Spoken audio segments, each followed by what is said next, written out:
What's going on, everybody? It's Hounter64, world's greatest hide-and-seek YouTuber. I'm back with a video. I know it's been a very long time.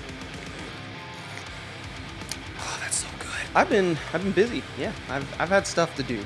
But it's quarantine time, which means time to pump out that sweet ad revenue, baby. All the 10-year-olds watching the videos. They're gonna give me some money, boy. What we're gonna talk about today is gonna be songwriting, because I had a couple people. You talk about like songwriting process, things like that.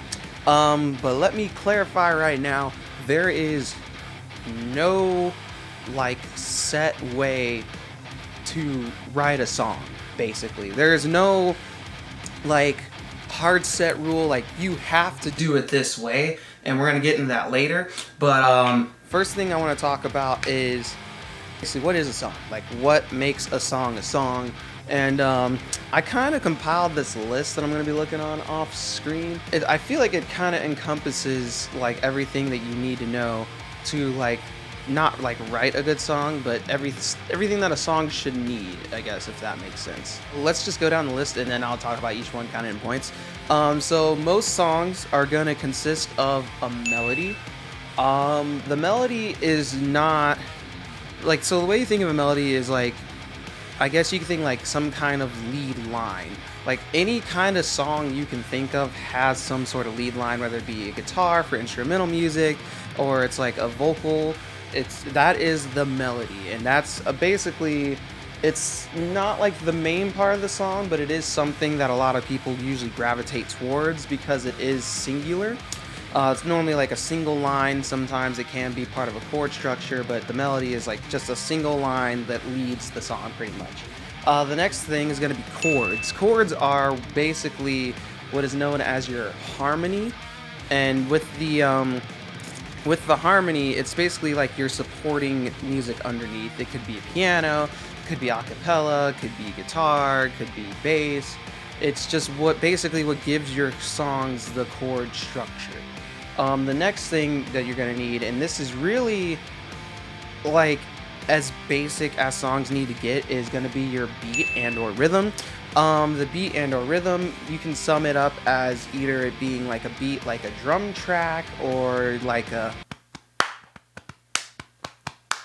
some guy going like, it's basically like a way that either drive your song forward or to give your song more of that structure. This is not that important in the super basics of it, because there are certain songs and certain genres where this is not required. So those are like the three main things I would say you need. You need some kind of melody, some kind of harmony, chord structure, and then some kind of beat or rhythm that goes behind it. If you have those three things, you basically have a song. It doesn't matter what anyone says at the end of the day, it's still a song. So another thing is going to be your genre and or style. So like R&B, pop, blues shuffle, metal, whatever you want to call it. That's also important, because we're living in an age now where I guess it's not as important, because you can blend genres, especially like if you're in the metal scene. Everyone knows progressive metal's blending genres left and right. But for most people, they like to have like a set category, and it's, I don't know, it's just helpful, I guess. The next thing you're gonna want is known as a concept. And I know a lot of people are thinking, oh, like a concept album. It's like, no, it's not that. Basically, a concept is like the story of your album, or not your album, the story of your song. It's like, what is your song about? That's really it. It's just your concept. And then after that, I mean, if you want to add vocals, then lyrics, of course. And then the next stuff is just like song, like sections, like the roadmap, which we'll go over next.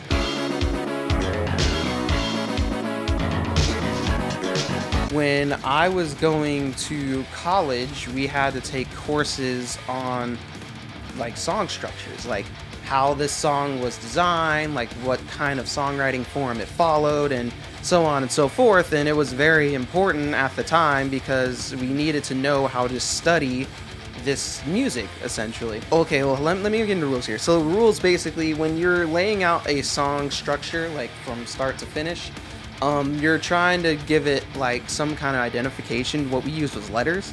So you would have like songwriting form 1, and then you would have section A, section B, section C, section B, and then so far and so forth. So that's how we're going to kind of go through this. The most basic type of song structure is literally going to be comprised of just one section known as section A. These types of songs are normally like hymnals, like for churches, chanting, like for sport events, or like, think like, you know, like monks, like that kind of like throat singing that they do, like that kind of stuff also counts in this type of song structure. It's basically there's only one section, and you repeat that section, but you would say change the words. And that's just because at the time it was very harmonious, like it was very unifying for people, so it had to be simple enough for everyone to catch on, but not varied enough, you know what I mean? So no one got lost. The next form, and this form is really uncommon. I've seen it in a couple of, honestly, like rap songs nowadays, and it's gonna be just section A, section B.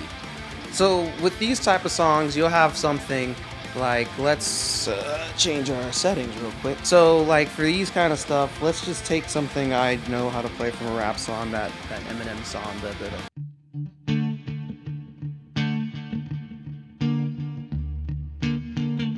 So basically, it's kind of hard to pin this, because a lot of rap songs, what they do is they'll take the harmony part, which is just the backing, and they'll loop it over and over, and it'll just be the same music behind it, but what really defines each section would be the rapper themselves. So like with that song, you would have the whole beginning section, which is known as part A, which is the whole like, arms heavy, knees weak, small spaghetti, he's vomit on a sweater already, small spaghetti. But then we all know the next part where he's like, you better lose yourself in the so that would be technically section B, because it is a new section, even though the music doesn't really change much. Like I think they add maybe a piano and maybe hype up the chords, but essentially if you're playing it, it's still the same. You better lose yourself in the music the moment you want it, you better never let it go, you only get one. It's the same chord structure, but basically he's changing what he's saying. So like with rap songs, they'll have a verse where there's, you know, they're rapping about something, and then they'll have what they call is a hook, but we know it commonly as a chorus. It's basically the part that's really catchy that everyone's going to start singing. Now we're going to move on to more advanced chord structurings, which would be, I've seen this one also, it's known as section ABC. But the most common way that we form this is, so section A would be your verse, section B would be your chorus and or hook, and then section C is known as like a bridge. This can also be interchanged out as like an intro outro for section C, but it's normally a bridge. So like a really common song that I know of, and I just researched this, is that one song by Post Malone that goes like the, you probably think that you are better now, I know they say that cause you're not around, you know I never meant to let you down, you gave me anything, would give you anything. Yeah, that song is literally B being the chorus, it starts with the chorus, then it goes into a verse, which would be A, then it's going to go back into the chorus again, which is B, and then it's going to go back to the verse again, which is A. And then after it does that, you're going to go to the chorus, which is B again, then it's going to go to the bridge, which is that C section, and then it's going to end with the chorus. So if we were to layer it out, it would be first chorus, which was the intro, and then it's going to be a verse, so B, A again, A again, B, C, B. And that's a very common one nowadays, because it's very, like, it reinforces your chorus, which is the part everyone's going to sing all the time, but then at the same time it adds enough variation when you have that bridge, and you kind of like introduce like something that feels different, but it really isn't that different because the chords for that are exactly the same thing. Now let's go ahead and let's start looking at advanced forms of songwriting. Advanced songwriting, or I guess I can't really say that because there's no advanced form of songwriting. Like when we learned it in school, it was called irregular songwriting, or like irregular form. So with irregular form, it's basically where you're taking normal songwriting conventions, the whole A, B, C, D kind of format, but then you're kind of flipping it around to where people aren't normally used to it. It throws like a curveball. And so with irregular songwriting, this is very common in like freeform jazz. It's common in progressive metal. It's common in like rock operas, like theater play kind of stuff, where you're more like following a kind of story, I guess, of the song rather than following the form of the song. Because a lot of people, what they like to do is they'll write their 3 sections. They'll write their verse, their chorus, and their bridge, and then they'll call it end of the day, and then they'll just copy paste it, and that's the song. There's nothing wrong with that, of course, because it's still a song. Like I said, no matter what anyone says, it's still a song.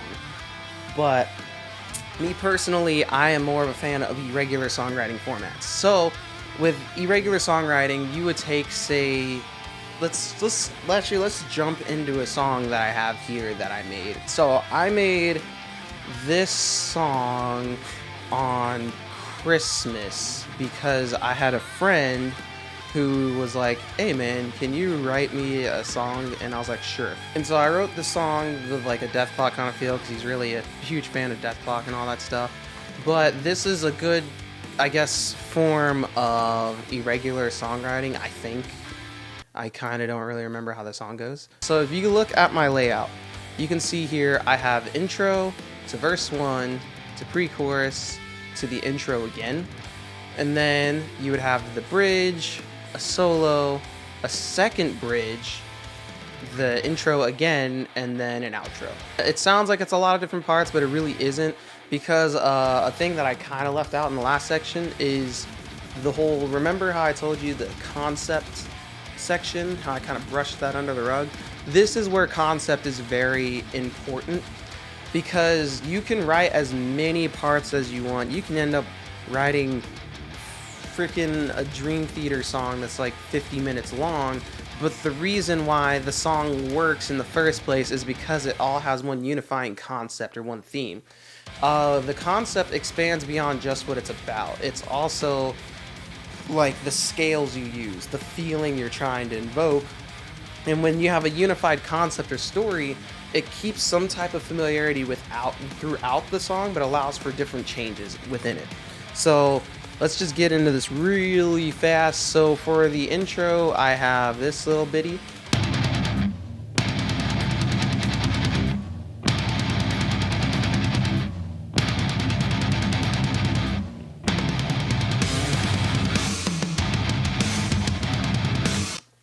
So, like I said, very Deathclocky, very, yeah. And this is why I said G, because this intro sounds like this, but then the second half of the intro sounds like this.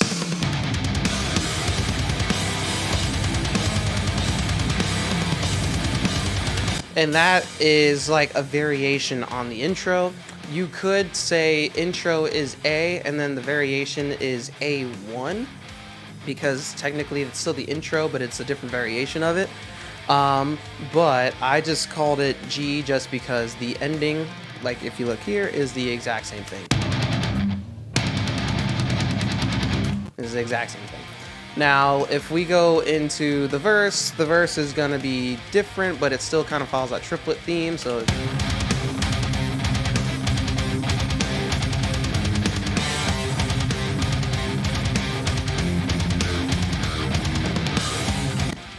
there you go.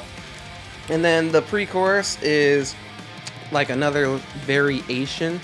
Now, some songs you can consider the pre-chorus being its own section, or you consider the pre-chorus a variation of your verse.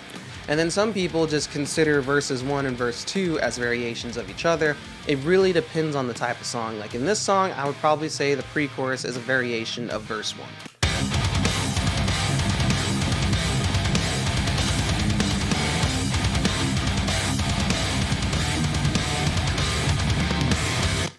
Right? And then So the way I unify this is because there's no real chorus in this song. Like there's no like, ooh girl, I like your glasses. What I did was I have this intro riff right here, which is basically intro variation 1, and it sounds like this.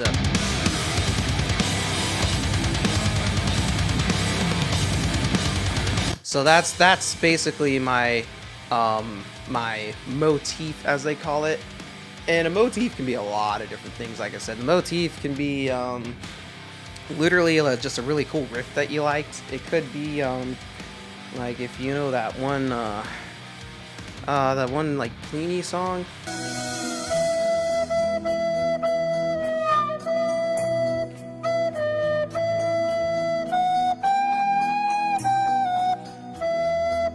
That song, that's a motif. So like, or you know, the lick. So this is my motif for the song. It's just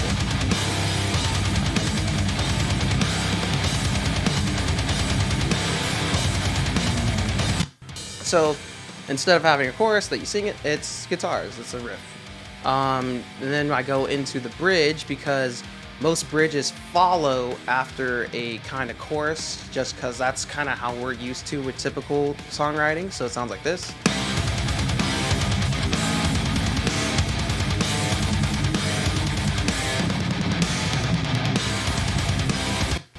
Great. And then yeah, the solo, which is the same thing underneath, but then you have a solo playing on top. So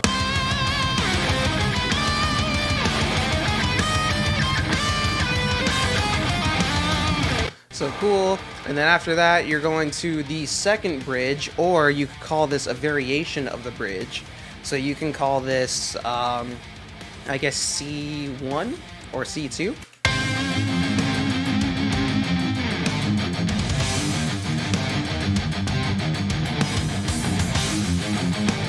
So there you go. And then you have the intro riff again, which is my motif to unify it all together.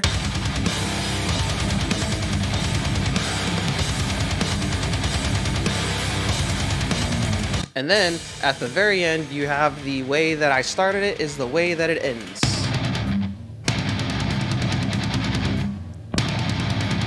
So there you go. That's literally it. That's the song. I hope this was helpful into how to write songs.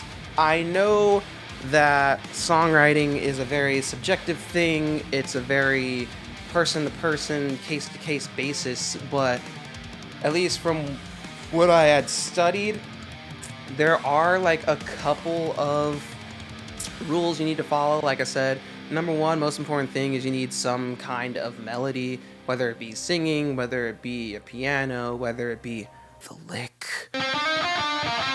The next thing is going to be your chords or your harmony. That can apply for anything. And then your next thing is going to be some type of rhythm section or a beat that just kind of makes you like kind of like, yeah.